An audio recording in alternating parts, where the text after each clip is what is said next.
Does anybody want to make a motion to adopt this agenda? This is Terry, and I move to adopt the agenda. Great. Do we have a second? Yeah, I'll second it. This is Diane. Great. Thank you, Diane.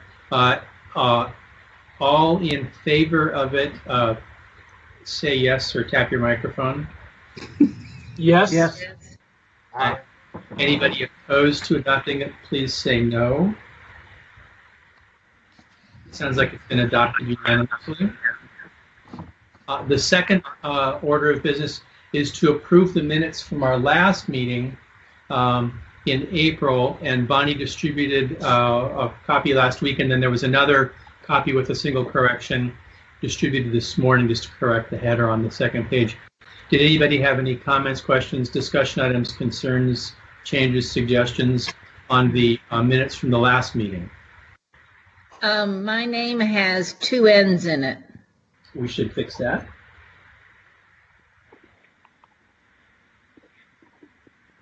And so I see that your name appears in the members present, and does it appear anyplace else? I don't think so. Okay. Okay, so pending that change, are there other changes anybody has noticed? Okay, so is there a motion to adopt those minutes subject to the one change to correct Diane's name? Yeah, I'll move. Okay, is there a second? I second. This is Terry. Great, thank you, Terry. All in favor of adopting the minutes subject to that one change, please say yes or aye. Yes. Yes. And is there anyone opposed to it who'd like to say no? Great, I think we've adopted that. So the next thing on the agenda is the subcommittee meeting minutes, or not the minutes, but the discussion of the subcommittee and the report. And this will be a little bit of back and forth here because some of this ties into some of the work that James did on the slides that you'll see when we get into that portion of the meeting. So what I did, and what everybody has a copy of, is so I distributed 2 documents, or Bonnie or James distributed for me 2 documents.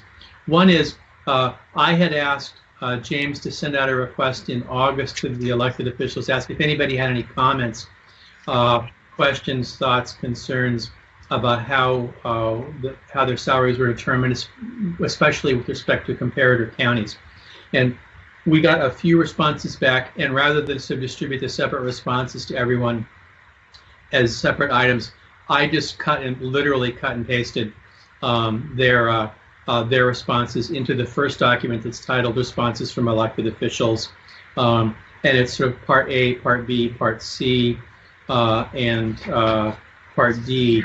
And I don't want to go over that because we discussed it at some length in the Salary Commission itself, but hopefully everybody had a chance to read those and go through them. And we can certainly talk about anything anybody has any concerns about. But if nobody has any comments now, we could sort of jump into the second document I distributed, which is titled the Subcommittee Meeting 9/18/2020, which is the Zoom meeting we had a couple of weeks ago to talk about, as a starting point, to talk about the responses that we got from the elected officials, and then go through, sort of analyze those, discuss them, and then come up with recommendations that we could make as a subcommittee to the entire Salary Commission for discussion today, and then the entire Salary Commission we can talk about those as a group and then decide whether we want to adopt any of them, not adopt them, change them, do something entirely different or whatever. So this will be the good time to discuss that. Hopefully everybody had a chance to go through it. Before I will go through real quickly, and the discussion. The document I'm talking about now, the subcommittee meeting, is divided into 2 parts. One is the notes on the review of the elected officials' comments, and the second part is on page 3, and it's called the recommendations of the subcommittee. So in the first part, sort of extracting from the comments from the elected officials, the major comments that I saw that I pulled out were the question of should the same comparator counties as the county uses, or excuse me, should be the same comparator counties as the county uses for union negotiations. We talked about that. I think that the union negotiations, or what we I think agreed on, was that it seems as though the comparator counties that the county uses for union negotiations are for a different purpose and include things beyond counties. They include, for example, particular departments in other counties and cities, and that because it's a negotiation with the union, the purpose is actually slightly different. We can certainly come back and talk about that after I've gone through the whole thing. The second comment was 2 factors should be used in determining which counties to use: location and size. The comments that we had in the subcommittee is that what is, first, the notion of what is size a proxy for? Is it a size for a similar economy, a similar cost of living, or is location a proxy for an approximation of cost of living? And so by using the county, the number of counties that we do, and eliminating some of the counties that don't seem to make any sense, we're kind of getting a cross section of counties, some by size, some by location.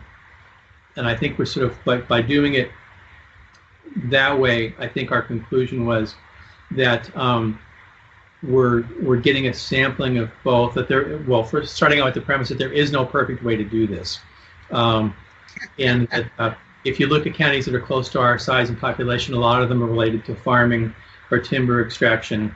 And if you look at counties that are close, again, a lot of them are related to farming or timber extraction. As we've all discussed, except for Sarah, who hasn't been here before, but as we've discussed at virtually every meeting I've attended over the years, one of the difficulties we always have with San Juan County is that our economy is completely different from any county of similar. So actually, it's completely different from any other county in the state, and so it's difficult to sort of say, this is the comparator county we should use, or one, because there's some reason why it makes sense, and there's always some reason why it doesn't make sense. So Rob, yes. How do I? This is Diane. How do I? Okay, so I just barge in. I don't have a mic to turn on or anything. Nope, we love that. So I noticed that we originally chose our counties from population, charter, ferry served, cost of living, cost of labor, and that they had the same positions that we did. So that's a lot more than just location and size. Exactly. And I think that's a great comment. That it kind of ties into what I was saying about it. There not being a perfect way to do this, and so one of the notions I think that they had way back in the day when those comparator counties were discussed and considered was the notion that we have to sort of look at similar things. We're going to try to look at similar duties. We're going to try to look at similar areas of responsibility, which will tie into similar size, similar staff. And then the notion of pay equity comes in the form of how do we get a handle on what should be the relative labor cost for our particular area, and that ties into what kind of economy do they have, what is the cost of living, et cetera, et cetera. So I joined the Salary Commission after the comparator county idea was begun, but in reviewing it, I understand why they chose what they did, and not that it couldn't be tweaked, not that we're not going to try to tweak it, or not that we're not suggesting tweaks to it, but that it does make sense to me at some level. Rob, I put up a slide that shows the current comparator counties, just so people can see those. Okay, I can't. For some reason, I'm not seeing the screen sharing that you're doing. Is anybody else not seeing it? I can see it. This is Terry, and I see it. Okay. Skype, so. Okay, I have all the material, so as long as you say what it is we're looking at, I've got it. It's slide 26. Perfect. Other comments that people have while I'm sort of noodling to get over to that slide? Any other comments anybody has? Slide 26. Yeah, I thought it was pretty scary what was taking out some of those counties, and boy, it sure changes our perspective on salary. Yes, it does. This is Terry. Yes. Yes. And part of, yeah, I agree.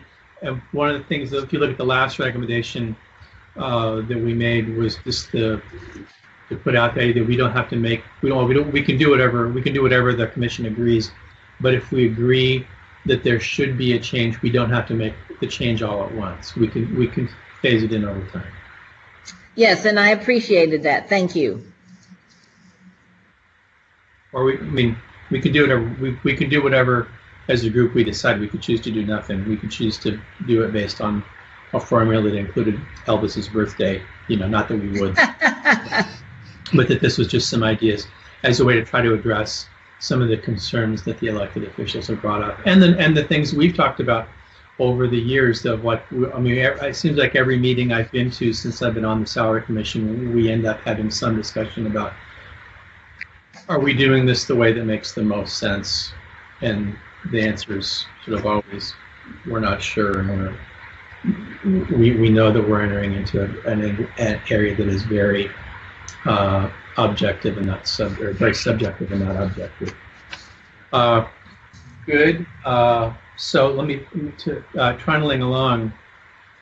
One of the comments was we shouldn't use any counties east of the mountains, and we discussed that, and we pretty much agreed with that after sort of considering everything. And I will talk about that more when I get to the recommendations part. But I think that makes sense. If you looked at the counties we were using, or we are currently using in Eastern Washington, very rural, very farming, and I think that they were included because they're approximately the same size population-wise, but it's kind of an entirely different ball of wax. And if you look at the cost of living and/or the cost of labor for those counties, it was much below what anything on the west side was. Another comment was that we should use the Superior Court judge salary as set by the State Citizen Salary Commission as a metric for the salaries of all elected officials. We talked about this for a while. I guess the comments that we ended up sort of discussing were the idea that the state did not get rid of the need for a local citizen salary commission for every county. So the idea that they set the judge's salary and that they base half of the reimbursement for the prosecutor on that number.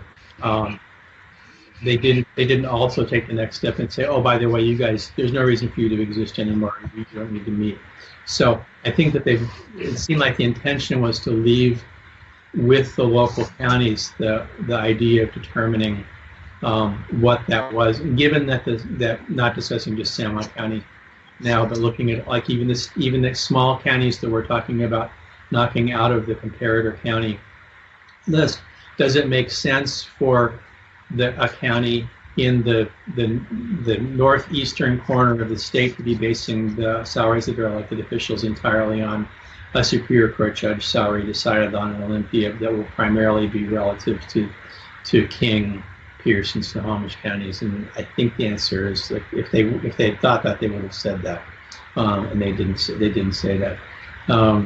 We also have to remember that one of the reasons that the state decided to do this, to reimburse the counties for their prosecutor for half the judge's salary, one of the reasons they decided to do this was that I think that the state, in order for them to do their budgeting, they had to have a definite amount of what they were reimbursing for. Otherwise, it would be held, the state's budget would be held open until the counties got back to them about what they had decided to pay the prosecutor back when the state was going to pay half of that. So the idea of just sort of the state just saying, like, you know, we're tired of futzing with it. How about if we just give you half what the judge makes and then don't bother us anymore? So there was an administrative convenience reason why they chose. There's at least partially an administrative convenience reason why they chose to do that. The other thing is that if you look at the list of comparator counties, and we can get into slides later, but on slide 20, James has listed the counties that already are using Superior Court judge salaries for some of their elected officials. So if we sort of say, well, some counties are already doing it, and those counties are included in the calculation of our comparator counties. And so we're kind of betwixt and between of, like, we have already sort of partially adopted that by the notion that we are using comparator counties that have elected to do that. I think that if you say, no, we definitely should do that, well, and we're not doing it now, but, well, it's kind of sort of like we've leavened that a little bit, because we actually are partially doing it now because we're using some of those comparator counties. The next comment we had was that comparator counties should be set based solely on relative cost of living. People who've been on the commission for very long know that I have this sort of bone to pick with the notion of cost of living being the primary determiner in San Juan County, because San Juan County really has two economies. Particularly, it really has two real estate economies. We have, if not the highest assessed values of any property in the state, it's among the highest assessed values of any property in the state. And the cost of living includes a rental expense based on the real estate costs in the area. They try to, if you look at how they build up cost of living, they're including a rental component, but that rental component is based on the housing costs. We have two housing markets here. One for people who are working in the county. We have another one for people who are for Oprah, and other people from not that that's kind of an extreme example, but for people who are making waterfront second homes. And so that's partially why we have such high assessed values, is because that's not, the average person here isn't living on 3 acres on the water. They're living on something that they can afford based on their income. So I'm not sure that the cost of living, because it includes that number for the rental equivalent, I'm not sure that's the right number. And what I've always proposed is that maybe we should weight cost of labor more. And if you look at, James has got in the slides, we can look at those. We've got both the cost of labor and the cost of living in there. And if you look at them, San Juan County is near the top of cost of living, and it's midway in the list of comparator counties for the cost of labor. And there's a reason it sort of illustrates the reason. One of the things we talked about was, is there a way to sort of peel that out so we could come up with like a more pure cost of living was there some way to peel that out? And the answer is there really isn't, because no one keeps data on it. So I reached out to some people at Apalco, and I know Bob was going to reach out to Victoria at the EDC, try to see if they have any numbers on that would illuminate that for us. And we don't have any yet, but maybe we'll have some by the time we meet next spring. So anyway, so that's my argument one. Argument two is that to do it based solely on cost of living is to ignore all the other factors that Diane was just mentioning, things like size of the staff, the relative duties of the people, of the elected officials, et cetera, whether it's a charter county or not. You're sort of ignoring all those things. You're saying, I only care about this one thing, cost of living, and then I think that, at least my feeling is that may not be the right metric anyway. So, but I think to do it based on cost of living just ignores all these other factors that we have in the past agreed makes sense. Not that I'm not wedded to the idea. If somebody wants to make a good argument about why we should do something different, we should certainly discuss it. but it doesn't make sense to me to go to a single metric. Before I jump into the recommendations, questions, comments, concerns, things people want to argue about, things people think I'm completely wrong about.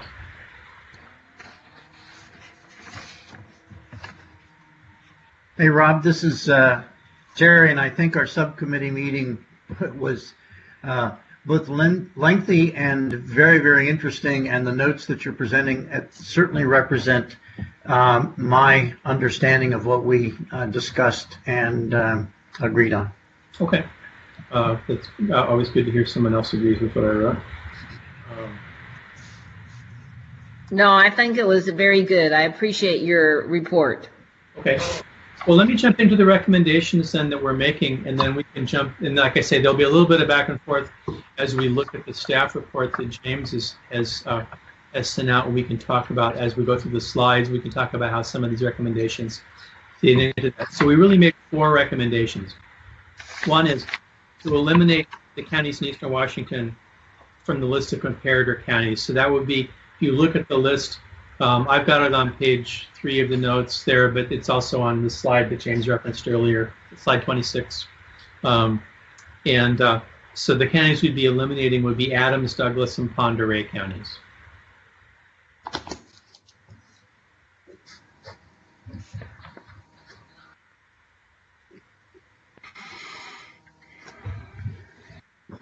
Recommendation 2 is, if you look at how the state has grown and where the population growth is, so the Seattle, and we years and years ago, they eliminated King County, or they eliminated the idea of King County being in the list because it's the largest county in the state.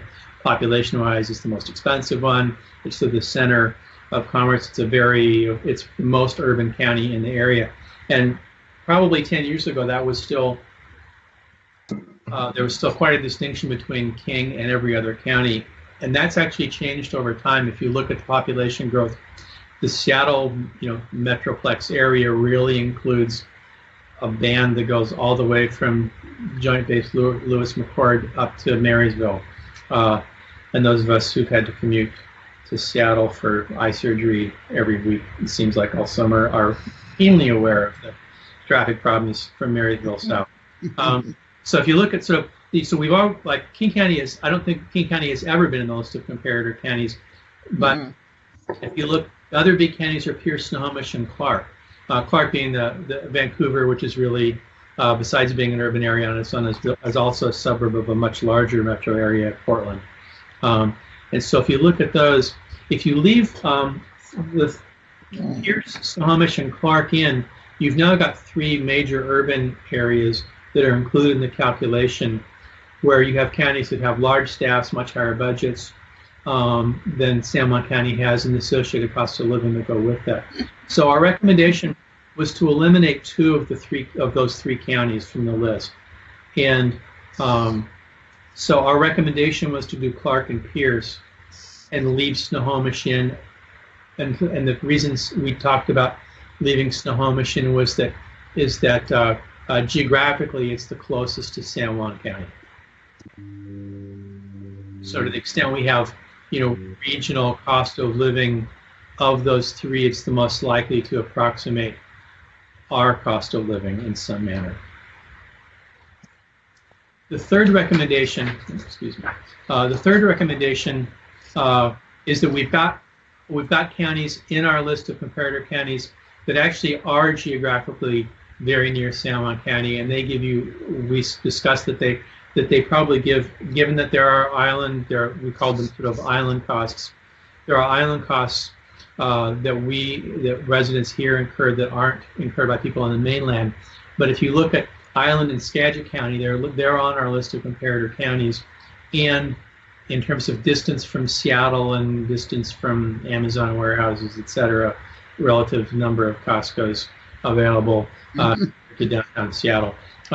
They're probably most like us in terms of the cost relative to geography. And so our recommendation there was to double weight those 2 counties. So what do you mean by that, Rob?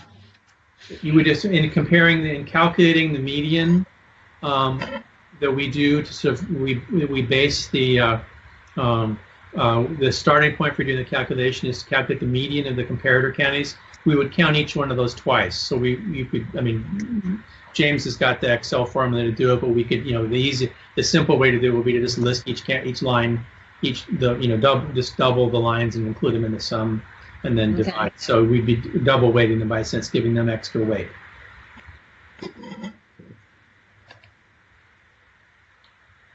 And then earlier I mentioned, so the fourth recommendation is if you look at the math, these, if we decided to keep, which we should discuss, the 5% margin over the median of the comparator counties, if we decide to keep that, then this involves, making this change would involve a significant jump in most of the elected officials' salaries. So, which would be, well, there's a couple of concerns. One is it will be a very large increase, it'd be a material increase that we're sort of adopting all at once. Rob, would you like me to go to slide 27 that shows those? Absolutely, that would be great. Okay. So there you go. So if you go to slide, do you want to just maybe James just want to sort of point out what the number where we're looking? Well, you can see on the slide where Island is listed twice and Skagit is listed twice. Then you come down to like mid-page. You can see the average of those counties, the median, and then what was the 5% above the median, which was established by the 2006 salary commission, and then compares to the current salary. That there is a pretty substantial difference between any of those, the average, the median, and the 5% above, versus our current salaries. Right. Does everybody see where those are? Yes, I can see them. Okay. Mm-hmm. Sarah, since this is your, Yes. I'll ask, since this is your first time here, is it all making sense or somewhat sense? Yes, it does make sense. Perfect. So our recommendation there was that we should talk about this as a group. That the idea that if we're going to make a material change, we should decide whether do we want to do this over a period of time. If we do, what time period do we want to do it over? Do you want to, if we're saying that we're fine-tuning this more than we have in the past, the idea of having a 5% margin over the comparator counties, is that now outmoded and we should say we should just go at 100% of that, or some other idea? So the recommendation 4 is really we should talk more as a big group before we decide to jump in and do this. Then the other thing that is going on is everybody's probably noticed the reason we're having the meeting remotely is because there's a virus going around. And everybody read Mylene's newspaper article 6 or 8 weeks ago now. Yes. The counties, not that this is a material part of the county budget in total, but that the optics of doing it in a time where the county has financial issues compared to how it's compared to how it was before February. We may be concerned about that. The county may be concerned about it. We should talk to James today and sort of find out what is the county doing on the union contracts for 2021 at this point. Are there any definitive things there? Because that may give us some guidance on things on a way we might want to approach this. If we want to adopt it, how we want to adopt it. Is it over a time period? What time period? Or if we just want to sort of say, this is a good idea, let's revisit it next year. Or it's a terrible idea and let's just keep doing what we're doing, and geez, Rob, you wasted a lot of time on that, which is also a perfectly valid answer. Anyway, so at this point, I think, unless anybody has any particular things to talk about, I think now James can start going through the slide deck and illuminate us as to the real numbers.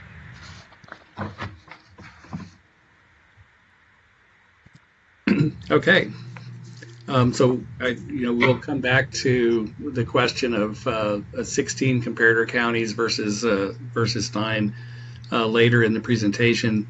As many of you have seen, I did try to give a brief overview of what some of the recent actions you've taken. We'll again review the cost of labor, cost of living data, and some updated comparator data. And then you turn it over back to you guys for your discussion, determining if you want to make changes to base pay or changes to cost of living, or recommending cost of living, and then talking about next spring's meeting. So here's the list of some of the historic guidelines. You can see that we've made a number of decisions. Initially, the 2006 was effectively the first salary commission after the election that established the charter. So there's a lot of decisions that group had made. But more recently, you can see the decisions have been to reaffirm that the prosecuting attorney, that we're only looking at, or the salary commission is only looking at the county's portion, that the 4 row officials, and by row, Sarah, we mean the assessor, auditor, treasurer, and clerk are paid the same. And then there had been a factor where the elected official had to be paid at least 2% higher than their highest paid subordinate. That was established in 2013 and was removed in 2018. So we just kind of looked at this slide. You can see where, at least the data as of March, where San Juan County was as a basis of 100 versus the rest of the counties that we have data for. Cost of living, you can see, is just below King. So that's basically, again, was based on March data. I didn't have any updated information to be able to add when we put these slides together in late August, early September. I could just make a sort of editorial point here. The discussion I was just commenting on about that when you see this points out the difference between the cost of living in San Juan County and the cost of labor. Is the cost of labor, we're right in the middle of the pack, and if you look at the cost of living wise, we're just right under King. Correct. So the decisions that the commission has made since December 24th of 2016, so basically for the years 2017 and forward, you can see that the Salary Commission in December of 2019 for 2020 did recommend some changes for the auditor, assessor, clerk, and treasurer, and the sheriff, both at 7.4% increases, with no changes in the April meeting, and no changes for council in either meeting. For the prosecuting attorney, very similar, that in the December 2019 meeting for beginning of 2020 recommended a 7.4% increase for the prosecuting attorney on the county's portion, and no additional amount on the in April of 2020. And then we'll look at the CPIU for Seattle, and I'll get rid of this slide in another year or two, but this was just to show that in January of 2018, the Bureau of Labor Statistics changed their measurement on how they looked at cost of living. It used to be called Seattle, Tacoma, Bremerton. They took out Island, Kitsap, and Thurston counties, and it's now called Seattle, Tacoma, Bellevue. So that if you look at old data versus new data, it doesn't really match up, although they did provide a recalculation of the data that went back for 5 years at the point that they changed that, so we can look at that. So you can see this will show the old data down here and the new cost of living data here. You can see that for 2020, Before the pandemic really hit, we were sort of similar to what we were in 2019, and then the CPIU dropped to 1.3% in April, down to 0.9% in June. Had a nice little bump up to 1.6 in August, and that may have been as a result of some of the early openings in the Seattle-Tacoma area. But the trend line from August to August doesn't look great as far as the consumer price index. This would indicate that we would be looking at a 0.5 cost of living index by December. Okay. So what are we doing for the rest of the employees in the county? So for local 1849 is a little more than half of the number of employees are represented by local 1849. That contract expires at the end of this year. So we are in negotiations with them right now for looking at a different wage structure and haven't really discussed the concept of a cost of living adjustment.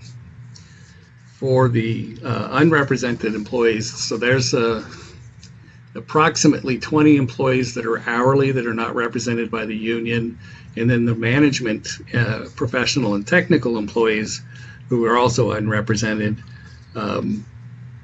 Council has not yet determined a COLA, although they have indicated as of last Tuesday that they're probably not inclined to have a COLA for 2021.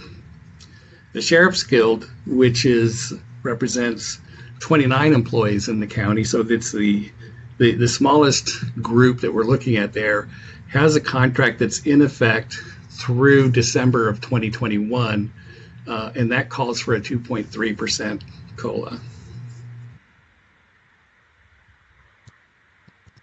So the next ones is I can show you the data with 16 comparator counties, and then we can also show you that same data with 9 comparator counties. Or I would go back to you, Rob, and say, do you want to have a discussion now about that, or do you want me to go through all of these slides?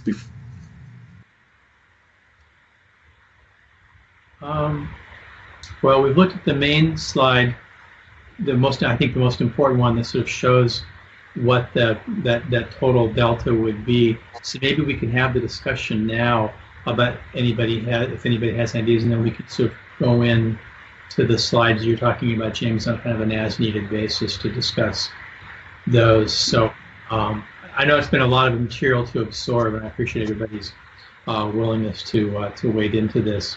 But let me just throw it open to you guys. What are your comments, concerns? What do you think is entirely off base? What do you think is a great idea? If anything, what do you think is so stupid that it doesn't merit any further discussion? Let's argue. And if I can just add one thing, Rob, just to remind the commission, is you're tasked with determining what you believe is the appropriate pay commensurate with responsibilities. It's not the committee's or commission's responsibility to determine whether or not the county is in a position to pay for it.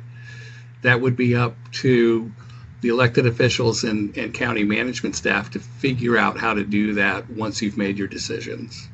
It's an excellent point, and that's what I didn't talk about it too much, but when I made the comment that the total number is not a very big percentage as a component of the county's budget. So this is much more, to me, it's sort of like it's more about optics and not about actually financial ability to pay, because this is certainly whatever we would agree is reasonable would be something that the county could figure out a way to pay, most likely. And this is really about the optics of it's about pay equity. And it's about the optics of doing it. I'll sort of close this part of it by sort of reminding everybody, my view of the salary commission is like we really have 3 constituents. One is we have the taxpayers of the county. One is we have the elected officials. We owe them a duty to make sure that they're equitably paid for the positions that they hold. for the responsibilities that they have. And the third one is the employees of the county who should have a vested interest in making sure that their ultimate superiors in the departments that they're in are equitably paid as well. So it's all about balancing and those three sets of constituents all have sometimes competing and sometimes adverse interests in what those should be, and part of it is balancing out what the appropriate amount is for those. But I agree with James completely. It is not about the ability to pay.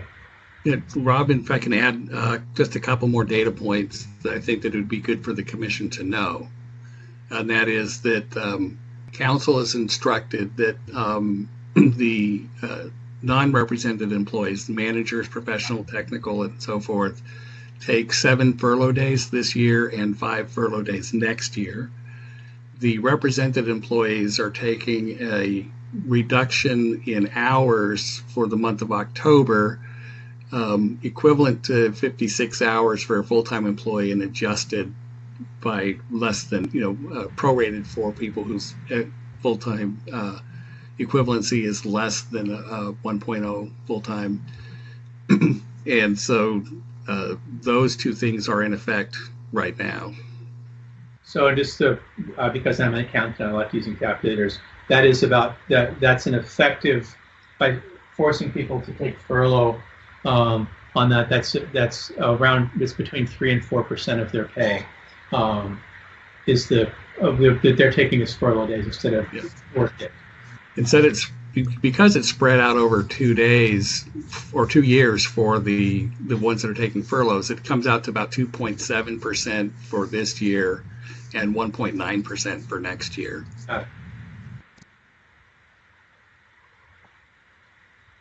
Good to know. So questions, comments, concerns, things to argue about? May I ask a philosophical question about the underpinnings of the way the county and the council view this process? Sure. Okay. So in my professional background, in our industry, our goal is to always be at about 75 to 85% of the highest point, so that people that we are paying always have room to grow. We can always hold out that, it might go up next year. You're not at the top of your rate yet. How does the county and the council approach the idea of compensation for elected officials? Are we looking to be just at the median plus some, at the median exactly, at the median plus not very much, because we know that it's hard to attract people to come here? What's the underlying philosophy there for compensation? James may be able to speak. I can speak to that. So there's basically two components with that. There's the elected officials. Now these are people who are already in the county. You have to be here and registered to vote in the county to be able to run for position. The Salary Commission established the median plus 5%, or basically the 50th percentile plus 5% was what their target has been based upon the comparator counties that had been established in prior years. The council, for the rest of the employees, the compensation structure has been targeted towards the median. That was, I don't know when it was first established, but it was reaffirmed off a compensation study that was completed in 2011 and implemented in 2012. The most recent compensation study that was convened was recommending that we move towards the 75th percentile.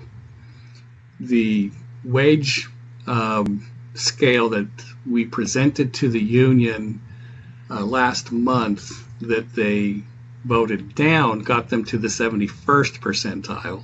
We're still working with them on that. We have proposed that same scale go to the hourly employees that are not represented to move them to the 71st percentile. For management, because where management's pay structure was to start with, because the hourly employees were already at the 50th percentile, or the median.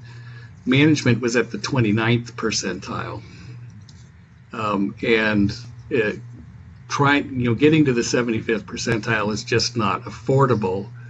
The proposal that we gave to council on Tuesday would be able to move management to the 55th percentile, but would elongate the length of time it takes to get to the maximum of the pay on all of them. So right now, the current pay structures is a 7-step program from higher to maximum, and we are proposing moving to 11 steps. So we are looking at targeting higher, but it's going to take longer to get there, because there's just no other way to budgetarily afford it. Does that answer your question? Yes, thank you. Sure. Just sort of noodling about that a little bit too. I kind of look at it a little bit, because I don't feel that maybe sort of philosophically, I don't know that voters, when they're voting for somebody, would say, like, she's okay, but but I think she has room to grow.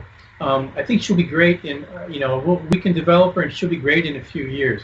So I think it's the notion of what an elected, what you're sort of, when you're voting, what you're hiring an elected official to do is a little bit different than when you're as an employer, where you sort of, speaking as a former employer of a number of people, it was like, sometimes I would hire people who I knew weren't going to be very useful for now, but I knew that in a year they would be. After the sort of on-the-job training that they would get. And I think that I don't think very many people here are voting for somebody and saying, like, yeah, they're going to be good in a few. So I think that the idea should be that you'd be paying people near the top, that you'd be paying people relative to whatever metrics we decided, but one of them would be, what are other people in government in similar positions with similar staff, with similar responsibilities, what are they getting currently? And in fact, one of the things that you're not supposed to do, that they tell you, if you look at I went over it in the meeting last time, the materials are in the handouts that we did then. One of the things you're not supposed to do is look at the job performance of the person currently. So you're not, one of the things, and what they contemplated at the time when they were saying this was like, you're not supposed to look and say, wow, the prosecuting attorney really lost a lot of cases this time. That really should affect this. That should affect it. So you're not supposed to do that. But I think that would also extend to that you would look and sort of say, yeah, he's really new in the job.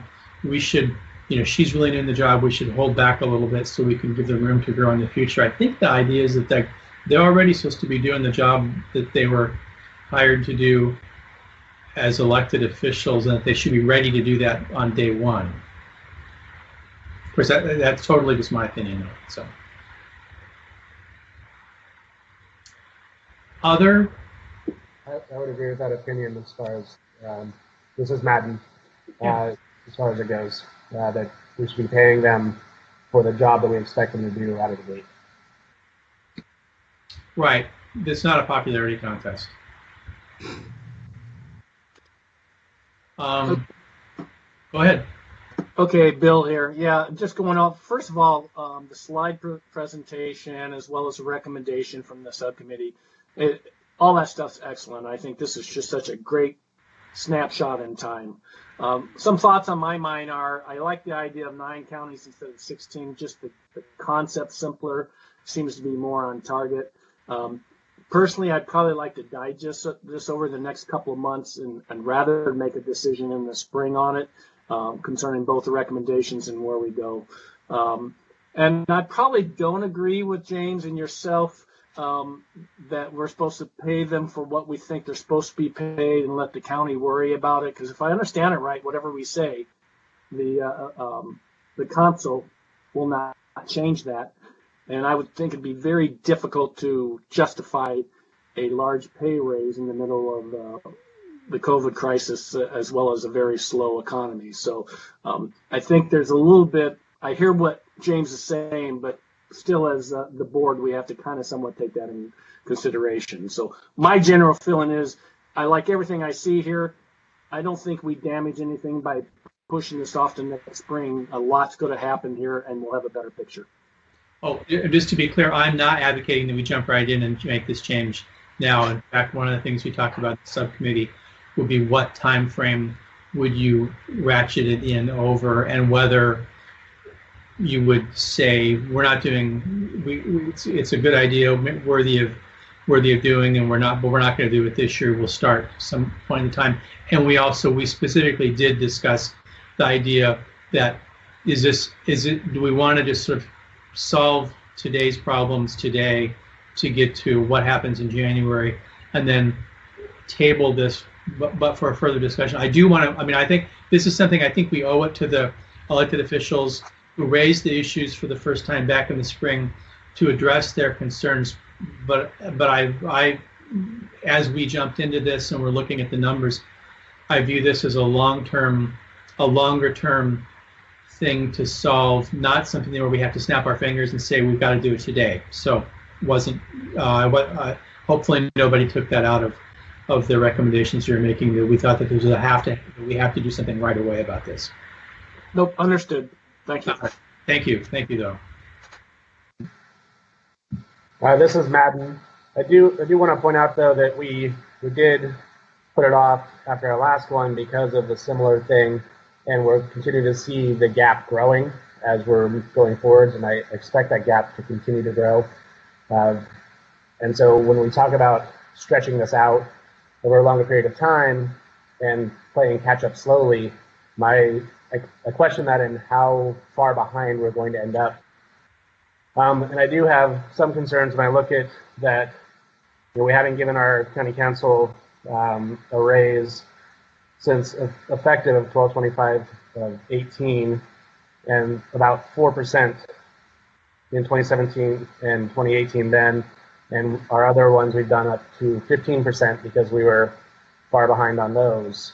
And so just as far as some optics go, that would be frustrating for me as an employee to feel that I haven't been getting a substantial, any sort of raise over the last few years.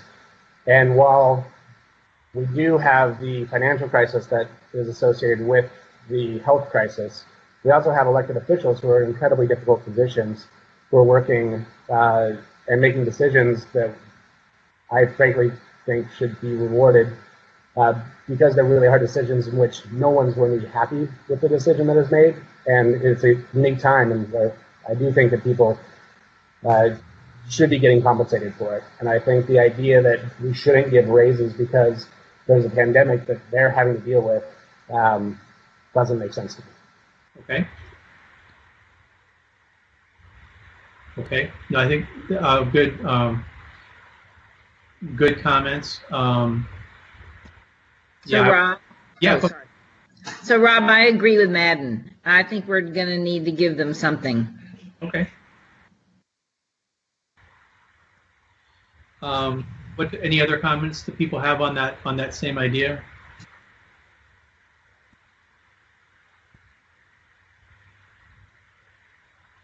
So maybe I'll throw out an idea, and then you maybe Madden, maybe you can react to this. Madden or Bill, is it one of the things we could do is we could sort of say this is an idea, this idea of making these recommended changes from subcommittee. These are good. We want to flesh them out, talk about them later. So we're going to move that forward. We'll carry that forward until next year, the meeting next spring, to talk about that and decide what to do after everybody's had a chance to sort of digest it and give it a little bit of time. But meanwhile, we're going to separately sort of look at this and say, well, we think that there should be cost holding. So, Bill, as you said, so we don't fall further behind. So, what's your reaction to an idea like that? Sorry. Oh,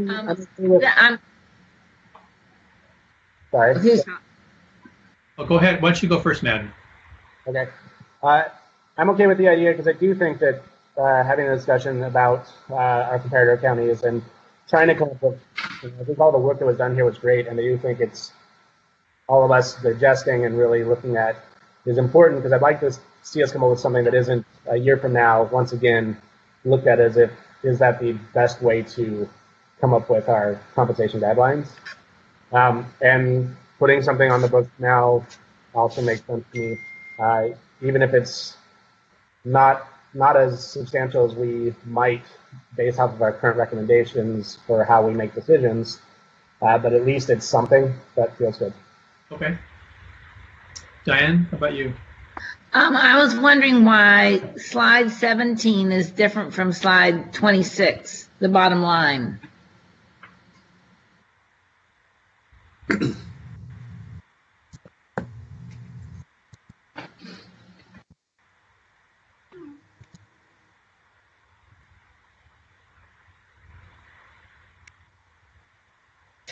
So you see the percentages are more, and so is slide 17 a more up-to-date numbers, or what's the difference?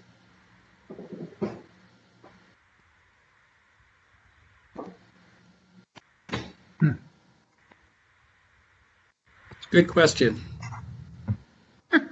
Thank you.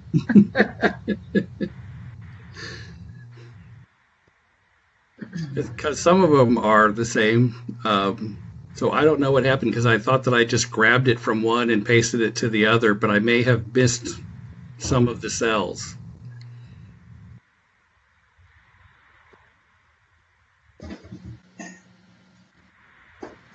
James, is it fair to say 26 is the accurate one? Yes. Okay. Yeah, and Rob, this is Terry. Yeah. Maybe a little more vested in this because I was a part of the subcommittee, but my belief is to follow the recommendation for us to digest this right now. I'm a data-driven person, and we made some decisions over the last year or so that were based on the data that we were getting that made some significant changes to salaries and things that we were paying. So I really like the idea of using this information we've come up with, but I'd sure like to think about it for the next couple of months, because the data that we get by changing our comparator counties and doing the weighting as we have suggested makes a fairly big change. And I'd like to think about that for a little bit. I'm kind of getting a sense of the group. Let me sort of ask it in the inverse. Is there anyone on the call, anyone on the commission who thinks that we should talk today and make a change today, even if we may not implement the change today, but that we should get it on paper as though, yes, we're doing it, and we'll talk later about what period it's phased in, or is everyone in agreement that this is a decision, that the decision itself should be put off until this spring meeting? Anybody want to do it now? Yes, I would like to make a somewhat of a change now. Well, actually, I'm separating out. I'm separating out the idea of this big change to the comparator counties versus a separate thing, which is like let's do something to get them caught up to where we think that they need to be, ignoring that change. I'm sort of breaking those into two pieces. We could do the first one, which is to sort of say, yeah, we realize that we need to make a change now because the council hasn't gotten anything in a couple of years. But this other thing is a pretty big decision. We need to think about that, and we'll talk about that in the spring. But we all agree that it's something worthy of discussion after we've had a chance to digest it. So I'm breaking it up into two parts. Okay, well then my opinion is of changing the number of comparator counties. I would definitely put that off so that we can all think about it. But I am for making some kind of change today. Okay, giving some kind of salary increase separate and apart from the subcommittee's work. Correct. Okay, so now we've got those broken up into two pieces. for what it's worth, I agree with that based on what kind of my sense of the salary commission is that this is a big decision that everybody wants to think about. So is there anybody who wants to move forward today with the idea of adopting, changing the comparator counties and eliminating several of them? Or do we all, is there anybody who wants to decide today to do that? Not hearing any. Oh, go ahead. I was just going to say that I am comfortable doing it today, but I don't feel a need to do it today. Okay. So it sounds like there's no one who's sort of pushing, who wants to push forward with that. That the sense of the commission is that we should table this for now and revisit it in the spring after everyone's had a chance to think about it. James, I don't think we have to make a motion to do that because we don't need to make a motion we don't have to adopt a motion to not do something. Correct. Okay. So I will take this under advisement, and I will be certain to bring it up next spring. Everything in the subcommittee thing we'll be discussing this next spring with the idea that we'll talk about it. And if we decide to move forward, we will also at that point consider what period of time that the change should be implemented under. And I would ask all of you to, between now and then, if you could give some thought to that, looking at the numbers in this table, not as the final exact numbers of how they would be, but to give you a sense of what would happen. How long of a period of time would you like to do that catch up over? Or make that, let me not say catch up, let me say over how long of a period of time would you like to implement that change? Rob? Yes. Since you've had a subcommittee already established, and I think what was left out of that subcommittee was basically a recommendation of, if going to the 9, how would that change, your guidelines, and how would you do the implementation so that subcommittee could have come back with saying, based upon this, we think the guidelines should be this, and we think the implementation should be that, so that it gives the members something to work off of as opposed to a blank sheet. Okay. So encapsulate that. So the idea would be for the subcommittee to meet once again, or to have a series of discussions via email up with the idea that we would come up with a more concrete plan, a more concrete recommendation about, we think this is the period, we think this is the method of doing it, of implementing that change, so people would actually have something concrete to say, yeah, thumbs up or thumbs down to. And I'm saying what you're saying in a different way, I think. And if other people, how does that sound to everyone except the people who are on the subcommittee? I agree. That would be great. Okay. Would you like to be a late addition to the subcommittee? You guys are doing a great job. Yeah, but we could always use more voices, more perspectives on stuff. Okay, we'll try to drag you in, and then anyone else who wants to volunteer as well. We just have to be careful that we don't have a quorum. If you go more than half, it does become a public meeting, which you could do. There's no problem with that. It just takes a little bit more work to have that set up. I want to be transparent about whatever we do, but I'm not trying to keep any. I'm not, and I would not try to keep anything hidden. Which is why we have the detailed report that I wrote up and the recommendations that were made. So it wouldn't be for that purpose at all. It really would just be sort of, I know from your end, it's administratively easier if there's not a quorum. So. Right. So, but rest assured, anything we talk about will be. Anyway, so we're always looking for more volunteers. More voices is better. So keep that in mind. So, okay, so it sounds like we're done talking about the subcommittee. Now the question is what to do for January 2020, we're actually the last pay period starting in December. No, actually, it's the last pay period ending in December, isn't it, James? Well, you'd be looking at the In January. first pay period of 2021, which starts December 25th of 2020. Okay. So the pay period ending 12/24, they get paid before the end of the year. Yes. Okay, got it. Okay. So now we're down to what happens on Christmas Day, 2020, to the elected officials. And so I think there, if we look at the slide to sort of see is the sort of historical,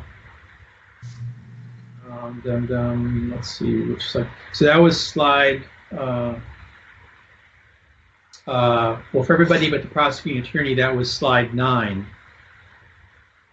was what we've done in the past.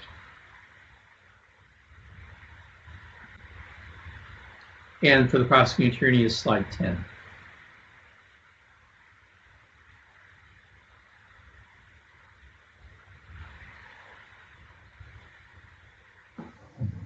So Sarah, just so for your benefit, the way we've discussed these in the past is we've tended, as James said earlier, we call the assessor, the auditor, the clerk, and the treasurer. We've been calling those the row officials.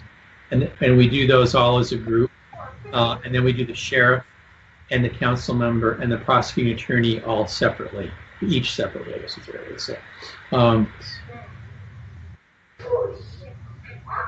Yes, that makes sense. Thank you. Okay. So to reiterate what James had said, which is not dispositive of what we should do, but it gives us an idea. So the union 1849 is still up in the air. The unrepresented employees in management, it sounds like the council is heading towards landing the plane on no COLA for them, and the represented people in the sheriff's department have a contractual right to get a 2.3% COLA effective in January for them. So that's sort of the background that we're looking at stuff for. And then we also need to be mindful of the counties that we do, so the current makeup of the comparator counties, and where we land on those, which is on, that's slide 26, isn't it, James? Yeah, I put that up. Yeah, okay.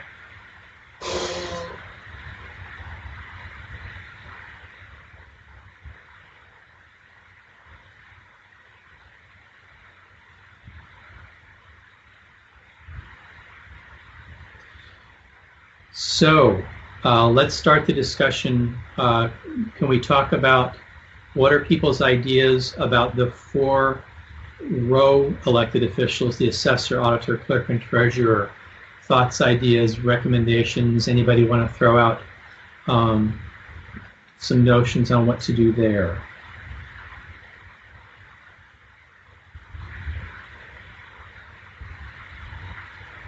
This is Bill. I just go back and look at the pay raises they have received in the past 3 years. So it's not like we're sliding anyone by looking at the new methodology that over a period of time may need to be approved. Up until this point in time, I think the elected officials, minus the council members, have received appropriate raises. And once again, it's why I would drag my feet until our spring meeting to determine what to go with there, especially with a projection of what, a 0.5 cost of living. So you think leaving? So just to distill that down, are you suggesting sort of leaving them where they are? No. So the assessor, auditor, clerk, treasurer, leaving them where they are for now and revisiting it in the spring. Yes. Okay. Other ideas, other thoughts? Anybody else want to make a comment? Yeah, I'll make a comment.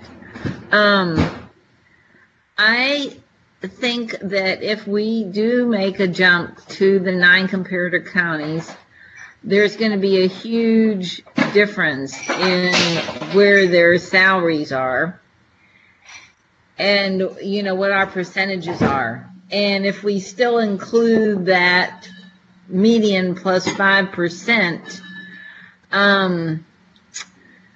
you know, we're talking about, you know, 20% raise or more.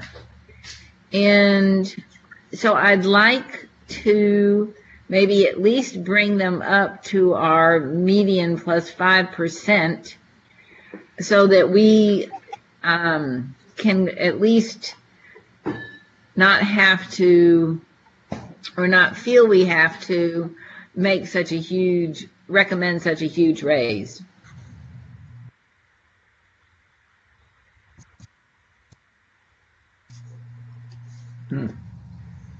Other thoughts, reactions people have? Yeah, this is Terry, and that is the way we have been operating. So making a decision to pay someone according to the equation we currently use is not a problem for me. I do think maybe I've internalized or feel the pressure from the pandemic and the situation that we're in and how it's affecting everybody. And I'm not so sure that I'm comfortable or feel good about giving anybody a raise. An elected official, maybe I'm biased. I'm probably less interested in giving an elected official a raise than I would be somebody that, you know, ends up out on the road putting up phone lines and keeping things running at this point in time, which is difficult. But I have no trouble paying according to the ratios that we've already established. I wouldn't mind putting that off until our spring meeting.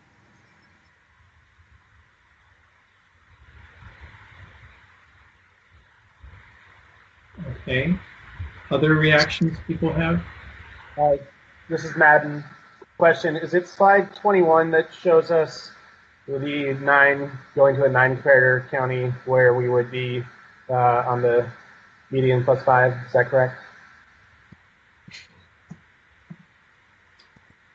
No, I think that's the. Yeah, that's correct.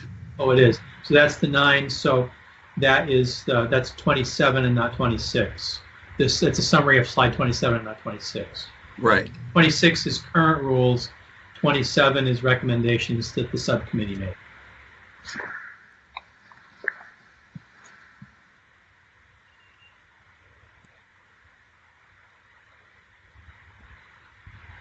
So I would say personally, I agree with, I mean, looking at those numbers and recognizing that we won't, it is unlikely that we will, even if we adopt that change, jump straight to those, to the median plus 5, you know, bumping people 20% in a year. It's going to have to be spread out at least some. I think getting us to what we have said we, as a committee, that we want people to be at, which is the median plus 5 now, does make sense to me. As far as lenses go, again, I sort of, it's a hard thing because I think that I have a bias, as with many people, about politics and elected officials and working man pay. But I also believe that we should lead by example. And I think that frankly, people should generally be paid better. I get a little bit crazy over the fact that there are intellectual property people who make more than brain surgeons, that sit around, making cats that do funny things. And our elected officials work hard. And so I think at least getting to where we said we would be works for me. That being said, I would not push back on holding off on the assessor, auditor, clerk, treasurer position, because they are within a few points, as well as the sheriff and the prosecuting attorney. But I will push back at least on the county council. We should be definitely doing that. But since we're discussing the 4, I am for it, but I'm not going to push hard for it.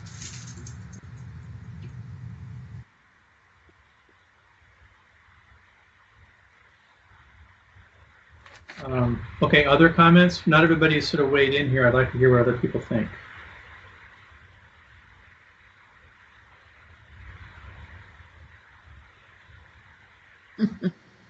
Okay.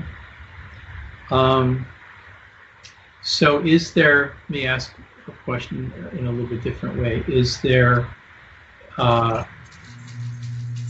anyone who thinks that we should not give any raises to those people at this point in time, and is sort of picked like that's the hill they're willing to die on for that? Or people think I'd prefer not to, but you know, if everybody else wants to, then I would go with that, and we would do the raises in accordance with the formulas that we have now. So is there anyone who feels strongly that there should be no raises for those people this time?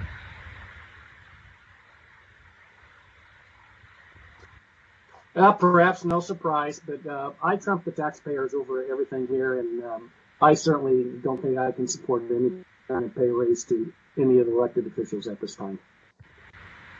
Okay. This is Terry, and I'll second that. I'll take a position. I second that. Okay. Figuratively speaking. Yeah. Okay.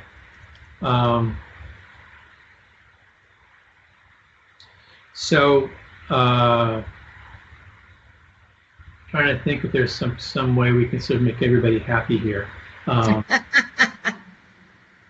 And so the people who say that we absolutely should do something, how would they feel if we said, not right now, but we as a group were committed to, like when we meet next April, we are definitely going to do something.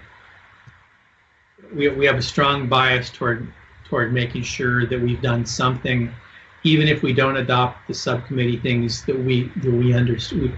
Obviously, we're not going to make a motion to do something in the future, but just the sense of like that we're promising ourselves that we will definitely consider this next spring, and with the understanding that we realize that we may be leaving them behind now because of the pandemic. Could the people who are for raises right now, could they accept that as an alternative? So my question is, so at this point, you know, they deserve what? A little under 5 or maybe a 4% raise, something like that? Something along those lines, right? So if we wait until next spring, is it going to be up to 10%? And can the county handle that kind of leap? Would it be better to do some now and then some in the spring? Well, the county being able to handle, I mean, as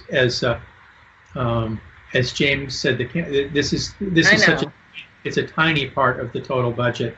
So, you know, they can, you know, even if they decided to do the raise, if we told them that we needed to do this huge raise, they could just not chip seal somebody's road, and it would be, not that they should do that, but it's like, this is great. You know, this total delta is not what they spend on chip sealing one cul-de-sac. So, so that's not. Rob, this is James. Yeah. You know, you could always just ask if someone wants to make a motion. And what that motion would be for an increase. Okay. Yeah, I was hoping we'd all have a silent sand here, but yeah. Okay. So we can definitely do that. Let's in interest of sort of moving things along. Why don't we? Does anybody want to make a motion that will be seconded that we could then vote on? Before we do, I'm just going to throw out my 2 cents on it, which is that I could be fine with the 4 not moving, but as I said before, I will not feel the same about county council members, and would want, if we're going to keep those 4 the same, at least getting the county council up to that. That's the next discussion. That's not this one. So I hear what you're saying. So we're only talking about those four now, and what we say for this four may it may give us a guideline on what we're going to do for everybody else, or what suggested paths might be for everyone else. But it's not, we're not deciding for everybody else now. So we can, should, and have in the past done different raises for different people. So for different categories of people. So other comments, or I'll ask for a motion from the floor from somebody.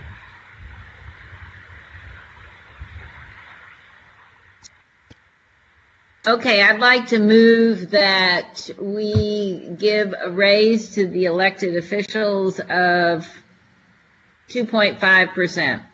So the four people that we're talking about right now. Correct. Those So- four, the row officers. Okay, so James likes to have this in like exact wording so that this actually becomes all legal and everything. So I think the way that we'd say this is that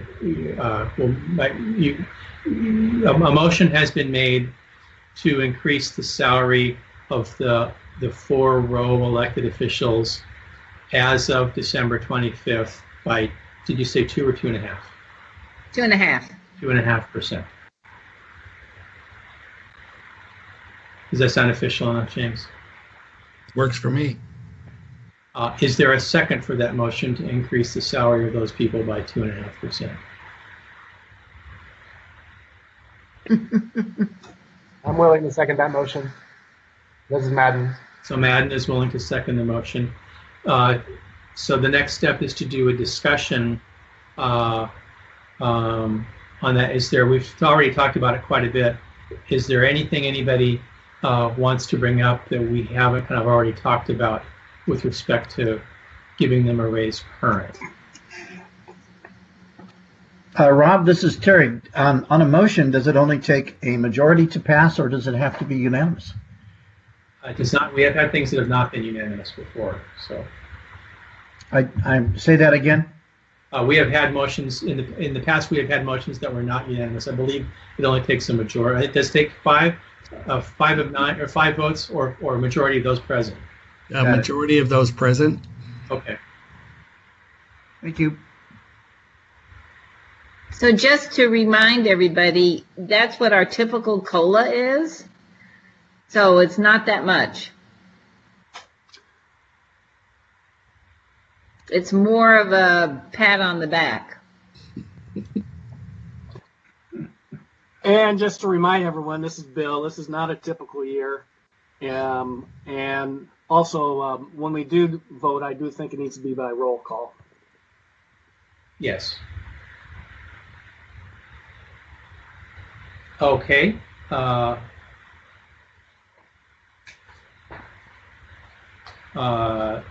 Let me sort of kind of look and see. Is the best way to have Bonnie do a roll call? Bonnie, are you on? Yep, I'm here. Do you have the list of the folks who are present in front of you? Okay. If the answer is yes, then go ahead and you can just do a roll call by name. Is Bob here today? No, no Bob. Okay, so Oh, he was here. Well, he's here. Okay, let's start with Bob. Maybe not. I think Maybe- we've lost Bob. Okay, then let's go to Diane. 4. I, whatever you want. Okay, William, Bill. Bill, you there? Bill is not here. Sorry, didn't have a mute button. Negative. Negative. Okay. Sarah. You still there, Sarah?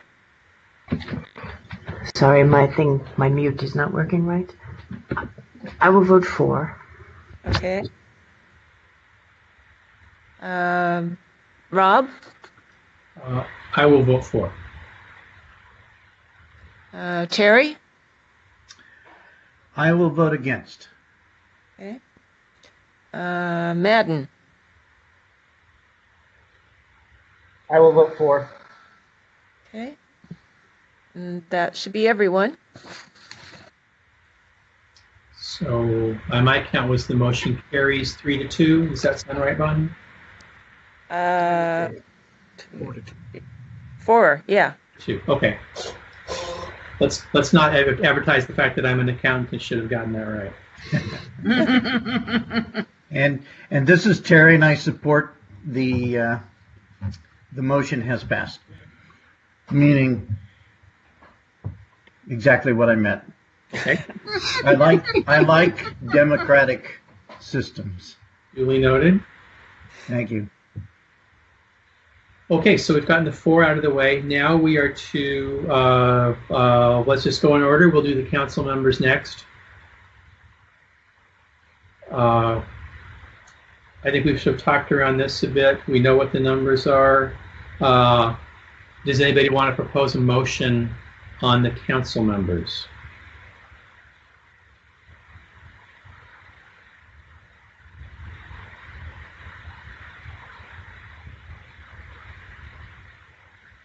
I'm willing to make the motion. I just wanted to do a quick calculation. So I move that we increase a council member salary by 8.22%. Sorry, 7.22% to bring them up to 98%.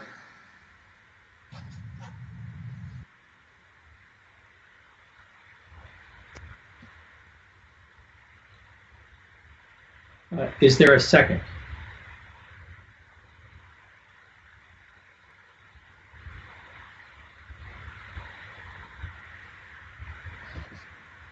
Sure, I'll second it.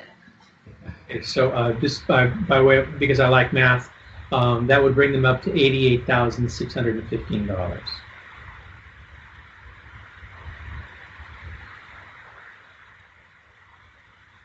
And 19 cents. And 19 cents. Well, do we actually use cents in the county? So there is a motion that has been seconded to increase the pay of the council members beginning December 25th by 7.22% to $88,615.19. Bonnie, would you like to do the honors?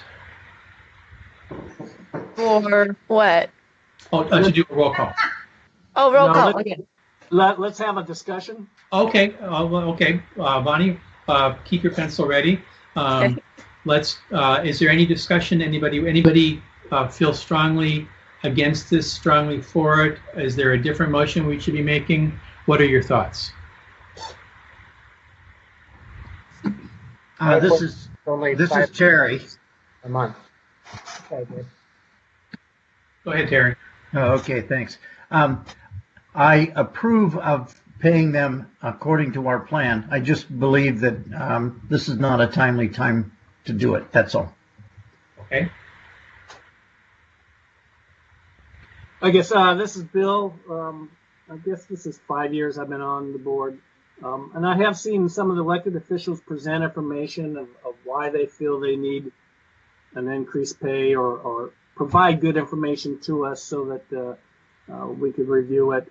I don't ever remember having a council member say that, nor have any council members ever come up to me. So with that in mind, I would not be supportive of this. I will say that in the years I've been on, I've had 2 council members contact me outside of the meeting to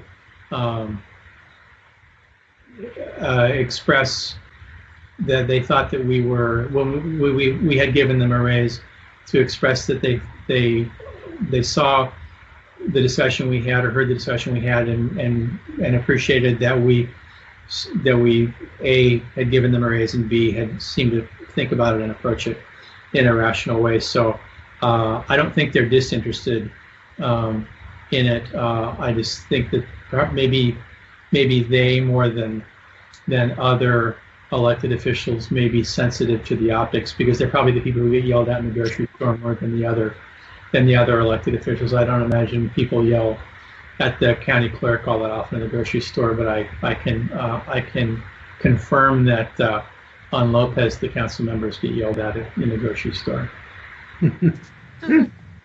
I won't admit that it's me sometimes. I will just say that it happens. Other comments, questions, concerns?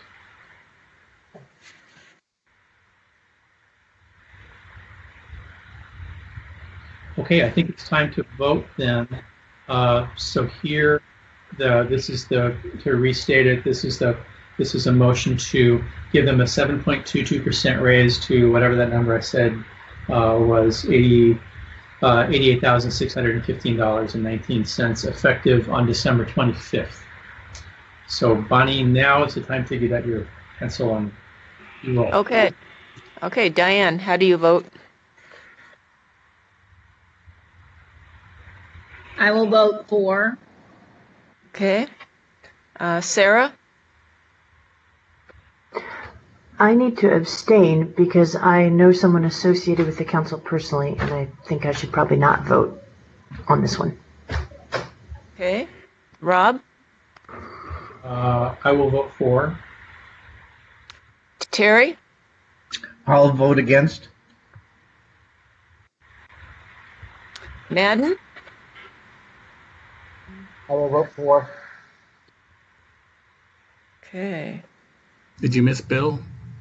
Is Bill still there? I'm still here. Oh, okay. Bill, how do you vote? I won't take that you're trying to silence me. No, I vote nay, negative.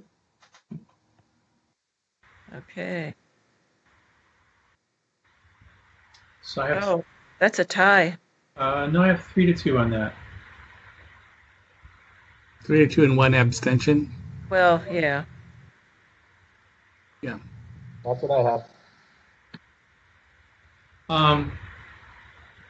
Actually, Sarah, you should do whatever you think is right, but I actually don't think that knowing a council person would be a reason to abstain. But you should do whatever you feel is right. I think if you were married to somebody, that's one thing, but I think because we all know people on the. Anyway, so carry on doing.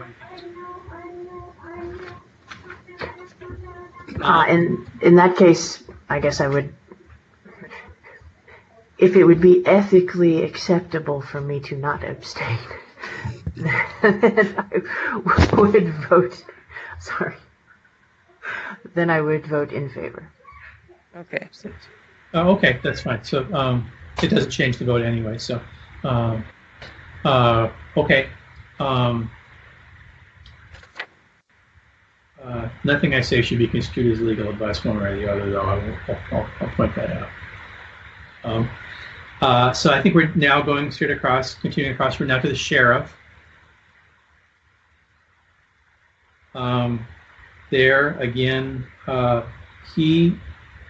based on what James is saying, the deputies who work for him will be getting a 2.3% raise in January based on the contractually agreed upon amounts for the union that serves to represent the deputies. So just that as a data point. So if we gave him a raise of 2.3, just to throw a number out. I'm not suggesting this, I'm just making an observation. That would take him to 128,534, which would be about halfway between the currently where he is and 5% over the median.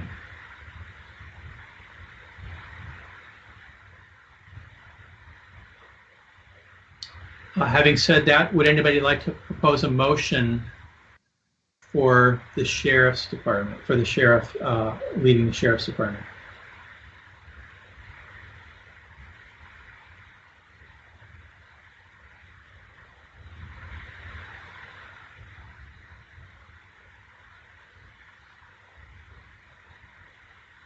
Okay, am I correct in reading the group that we don't think that the sheriff should currently get a raise?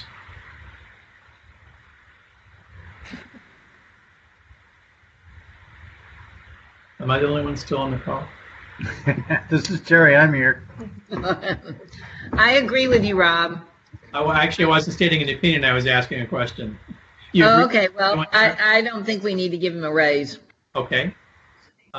Is there anybody who does? May I just clarify? The amount is contractually obligated, but it is up to us to make the recommendation whether or not to pull the trigger on that, or? No, it's two different things. Is the group, Okay. the group, his employees, they're represented by a union, and the county is contractually obligated to give the deputies a 2.3% raise in January, according to James. So the sheriff, and I was giving that as a data point just to sort of point out that like the people who are working for him will be getting a 2.3% raise in January. Doesn't mean that we have to or are obligated to or should or even conceptually might give him a raise. We should always do what we think is appropriate, and it sounds like sounds like no one is thinking there needs to be a raise for the sheriff.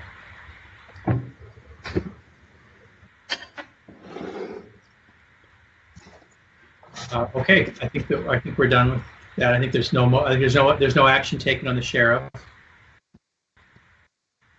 which we are down to just the final one, and it's always the most difficult one and everybody's favorite. It's the prosecuting attorney's salary, and the reason it's everybody's favorite is that the county receives half of what the state pays a superior court judge. So we, as to the county, as a way to offset the costs for what the prosecuting attorneys do in every county that relates to representing the state in various actions. So our job is to determine the other half of that. And if you look historically, if you look at the chart there in the past, we have not decided to just double that amount and pay the prosecuting attorney half of what the superior court judges make. We have exercised our discretion and based on a variety of factors. Each time we have picked some other number to do that. So if you look historically, we have tended to do the same calculation for the prosecuting attorney that we have just finished doing for everyone else, but we do it with respect to just our county's half. Is that a completely accurate description there, James? Yeah, I would say the county's portion rather than half, but yes. Excellent point. Every place I said half, you should insert the county's portion. We should also note that the state gives us that, but they do not give us the retirement contribution that goes with that, and so the county is left to make that contribution on their own out of the part that the state says that they're reimbursing us for. So they're not really reimbursing us for everything because they're the associated costs that go with that amount that they pay. They're not giving us the employee benefit. Well, they're not giving us the retirement costs that go with that. So I will make that as a side observation. So, is there any discussion we need to do before I ask for a motion from the floor? This is Terry, and I think you put it well, and it was in our subcommittee meeting notes that we have the responsibility to set his total salary, or I guess that means paying the county's half. His portion to be. Yeah. Portion. I will strike the word half from my vocabulary for the next few minutes. Yeah, me too. Okay, so is there a motion from the floor to make an adjustment to the prosecuting attorney's portion paid for by the county? And Rob, I've lost my video feed. I only have audio. What is the difference between the current salary and our recommendation total salary? This is not for everyone else's benefit. This is on slide 26. And if you look at the far right-hand column, portion paid by the county, The amount that we are currently paying is $74,795, and the median plus 5% is $76,135. So we're currently at 98.24% of that median plus 5. We are above the median, so not the median plus 5, but just the median. We are above the median, but not at the median plus 5. Thank you.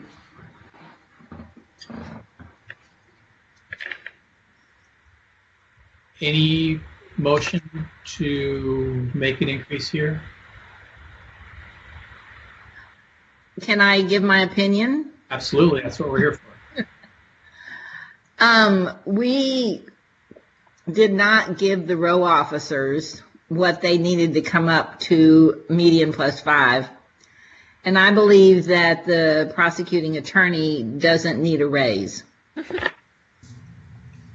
Well, you know what? Maybe another way to say what you just said is that the amount we gave the row officers is about enough to bring them up to where the prosecuting attorney is with respect to the county's calculation. No, Thank you, Rob.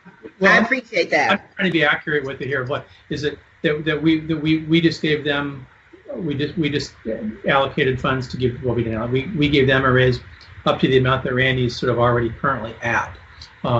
So maybe that's a slightly different way to sort of look at the Rubik's Cube of compensation.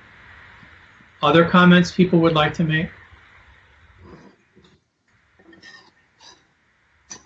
If you would like to make a motion, this is the time to make the motion. Not hearing a motion, I think that we have. It sounds like the consensus is that we will not take any action currently on the prosecuting attorney's portion of his salary paid for by the county, and we will defer that to a future date. We'll defer the discussion of it to a future date. And so I think we're done. James, do we need anything else with respect to, other than wrap up? You're done regarding your deliberations regarding the compensation, and so it's just now it's a question of scheduling a meeting for next spring, and then you'll need to at some point determine your meeting schedule for your subcommittee, and then also if there are any other agenda items or any other information from staff that you would like us to present in spring. Okay. I think part of that will be determined by the subcommittee. So I'll contact the people on the subcommittee, and I'll copy the other commission members to see who else wants to volunteer to be on our exciting subcommittee as well, because the subcommittee does have the best holiday parties in the county. So there's I could be lying, but it might be true though, so you never know. So I think that some of that will come out of the subcommittee, which I will try to do. I will try to organize that before the end of the year, so that we have 4 months to get everything pulled together. At least 3 months, assuming that we would like to meet at the beginning of April again, which I think is about when, James, that we've sort of historically been first 2 weeks of April sometime, correct? Correct. And will we still be on a probably Thursdays are the best day of the week schedule? It had been Thursdays primarily because it seemed to work well with the commission. I will say that for both Bonnie and myself, typically Tuesdays are council days, so they have the hearing room pretty much all day for that. And in the morning on Wednesdays is when we have our management meetings for the council, or for the county. So so for just the two of us, Mondays or Thursdays or Fridays are okay so it's really up to the commission to determine what's of those 3 days, what works best for you as a group. Okay. I will. I'm looking at April 2021. If you look at the first 2 weeks, Good Friday is the 2nd, and Easter's the 4th. So my guess is probably Friday and Monday, Friday the 2nd, Monday the 5th would not be super good days. I'm a CPA, and April 15th is unfortunately not a holiday for us, but it's usually a busy day. So I prefer not to do it on the 15th. Although if the 8th or the 1st worked for no one, I could make the 15th work. But I prefer to have the 1st or the 8th work. So does anybody have a strong attachment to wanting to do it on April Fool's Day? No. What about the 23rd? Friday the 23rd? No, I'm sorry, that's the 22nd. Thursday Well, on Lopez, Earth Day is a pretty big day here, so no, it's not, unfortunately not for me. So we could definitely do it on the 22nd. Is there any downside to deferring it that long, James? No. Okay. So I'll throw out and say I kind of have an attachment to doing it on April Fool's Day that I realize I may be the only one. So I would say between the 8th and the 22nd would be the choices, unless there was a groundswell of support for doing it on my preferred day, the 1st. So what do other people think, 8th or 22nd? Anybody can't do it on the 8th? The 8th is spring break for Orcas Island School District. Okay. So the 22nd is, if we say, can anybody not make it on the 22nd? Then I will suggest that we'll do it on the 22nd at noon, same bat time, same bat place. Those of us old enough to remember that. Which apparently I'm the only one. So, okay. Okay, so that's Got it. Yeah, that's calendar. Then April 22nd, noon. I'm guessing we'll be Zooming or Skyping instead of meeting in person, although, meeting in person is always more fun. Good deal. So everybody watch for memos or watch for emails from me. Don't add my name to your blocked list where this goes directly to your deleted folder. And watch for me to reach out to you about subcommittee meetings. Even if you weren't on the subcommittee, we'll be, like I say, trying to recruit more people. Even not quite to the point. So anyway, My video. This is Terry. My video has come back magically. Oh, there we are. So last comments, concerns. Not hearing anything, I will entertain a motion to adjourn. This is Bill. I make a motion, we adjourn. I'm sure there's a second for that. This is Terry. I second it. Excellent. Is there anybody who was going to say no, they want to talk more? So I think we can say that is all ayes, and the motion to adjourn carries unanimously. Great. Good Thanks, work, Rob. everybody. Thanks. Thanks. Thank you, Rob. Talk Thanks, to you James. soon. Thanks. Bye, Thanks, Bob. Madden. Bye. Bye, everyone. Bye-bye.